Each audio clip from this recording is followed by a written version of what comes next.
Hello everyone, সবাই কেমন আছো? আলহামদুলিল্লাহ আমিও ভালো আছি। সবাইকে শুভ দুপুর। আমি এখানে চিংড়ি মাছ দিয়া বাঁধাকপি ভাজবো। এখানে আমি পেস্টটা ভাজা হয়ে গেলে এখানে আমি দিয়ে দিচ্ছি বাঁধাকপিটা। এখানে দিয়ে দিচ্ছি হলুদের গুঁড়ি, লবণের গুঁড়া।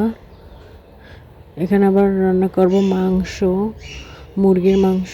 এটা আমি এখানে মশলা কষাইতে আছি। যেটা একটু ডেকে রাখছিলাম এটা একটু এখন উল্টে দেব, কারণ ভালো করে যেন সেদ্ধ হয়। এটা আমার প্রায় হয়ে গেছে, কিন্তু এখনো হয় নাই। আর এখানে আমি মাংসটা দিয়ে দিচ্ছি। এটা একটু সুন্দর করে কষিয়ে নেব।